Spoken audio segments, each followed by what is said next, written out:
Hi YouTube!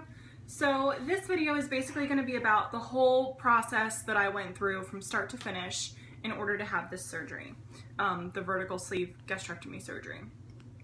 The day that I decided I have a list, so I'm going to be looking down a lot.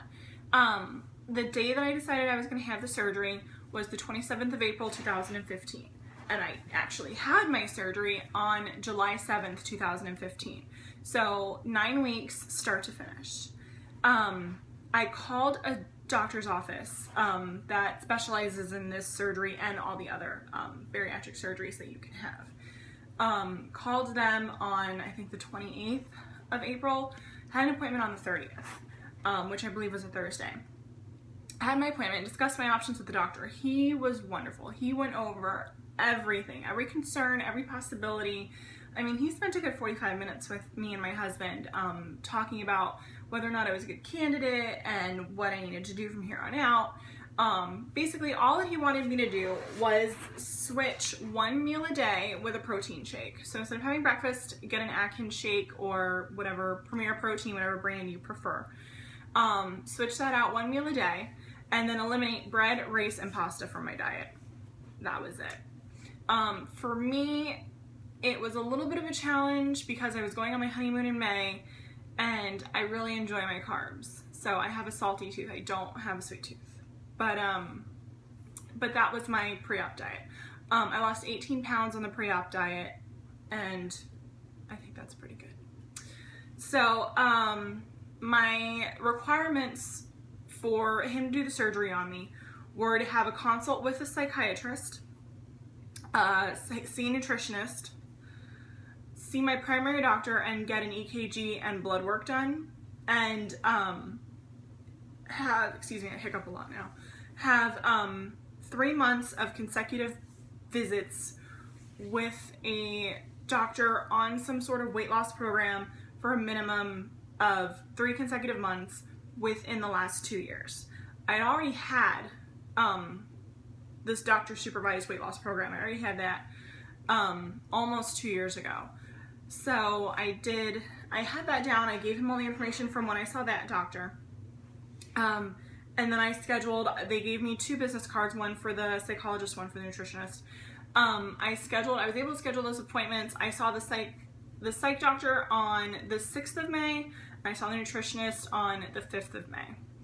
So both appointments took less than an hour. I was really nervous about the psych doctor for some reason. I mean, I only had like 4 or 5 days to study for it. I didn't know what they were going to ask. I didn't know what they wanted. Basically, I think they just want to make sure you're normal. I know someone was, I never heard of anybody being denied, and I had expressed that to one of my friends who had already had this surgery with this doctor. She said that she knew someone that was denied because they were in depression. So I don't know what exactly they're looking for, but I passed. I just went in there. She was very friendly, very nice. I was all anxious and nervous, and it was really unnecessary because she was very nice, and she didn't want to fail me or call me crazy or anything like that. She wanted me to have the surgery. She knew that it was something that I was going to need. So, and then I met with a nutritionist, and they just go over how they expect you to eat, how you need to do protein first, you know, lots of veggies, avoid the carbs, avoid sugars, and she'll discuss with you what your plate should look like and how much you're going to be able to eat. So what's going to happen to you if you don't get your protein in, that kind of stuff, just the basics. So that's pretty much how that went for me. After that, we went on our honeymoon, went to Aruba. We were gone for like 2 weeks. So then it was like, I want to say it was the first week of June, maybe the last week of May, that I went and saw the primary care doctor. I went into his office, told him what I wanted to have done and why. He said, good luck with your surgery. He did an EKG on me. They took blood work right there. I was able to look up on my patient portal. I was able to look up the results that evening. All of my blood work was normal. Normally you go through the blood work and there's something that's out of whack. Everything was normal for me. So I was very lucky. But yeah, so then I just waited.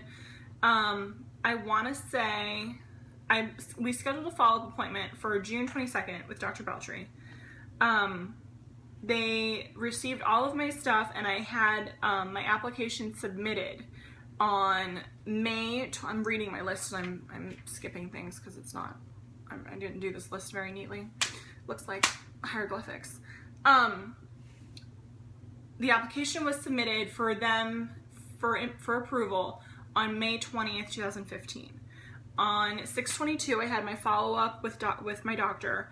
I just went in, said, hi, how are you? He was like, hey, he waved at me. That was it. We're just going through the motions to get, until I can get approval for the surgery. 2.5 weeks later, on 6/8/15, on or around 6/8/15, I'm not sure, I received a denial letter that I was not able to have the surgery because I had not had enough time with a weight loss doctor. So, sorry. You can drink plenty, by the way. After you have the surgery, don't let that no gulping, no straw thing, like, I'm drinking normal.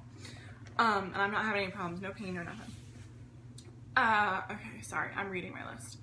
So then I was denied, and I was all, oh, denied cookies, and it was terrible. I was all sad, and I was like, I'm never gonna have surgery, and I'm gonna be fat forever. So then on the 30th of June, the office called, and they said you were approved. So I was laying in bed with my husband watching TV, and I turned it on speakerphone, and I was like, say that one more time. They were like, I have good news. You got approved for your surgery. You want to do it next Tuesday? I was like, yeah, absolutely. I want to do it on Tuesday. So it was exactly 1 week later. So I went to my doctor's office the very next day for a pre-op appointment. You have 2 pre-op appointments. You have one with the doctor and one with the hospital. My pre-op with the doctor, he just went over, he's like, you could die, you could this, you could this, I need you to do this, this is what's going to happen after, this is what you have to eat, this is what you cannot eat, which basically the list of what I could not eat was a whole lot longer than what I could eat.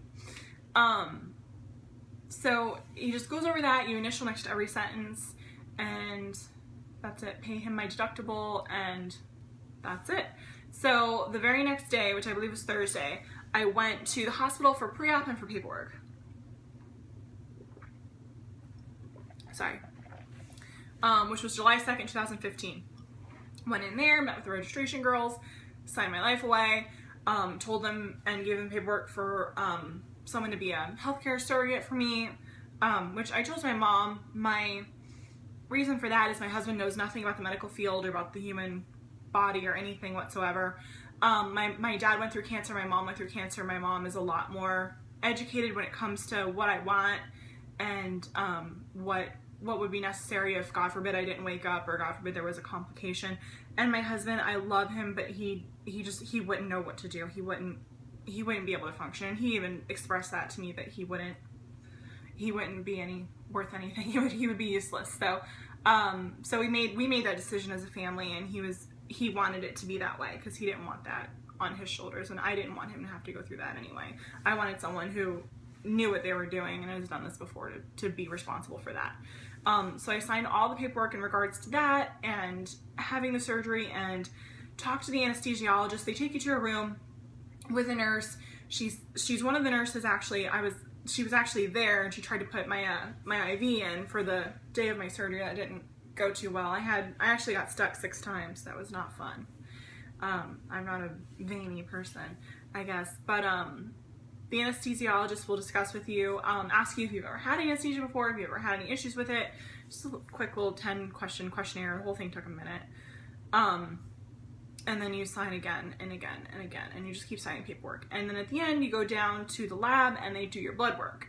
Blood work is for your type and cross or type and screen. I forget what it is, but they give you a red bracelet, and you have to wear that from that point on until you have your surgery. Otherwise, they have to redraw you. You don't want to be redrawn. Sorry, I hiccup a lot.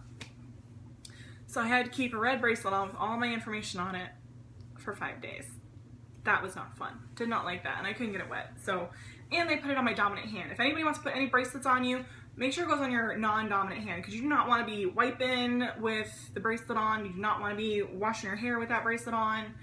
Just make sure it goes on your non-dominant hand. That's my #1 piece of advice. Everything in the non-dominant hand. Don't put no IV in this hand. Don't put nothing.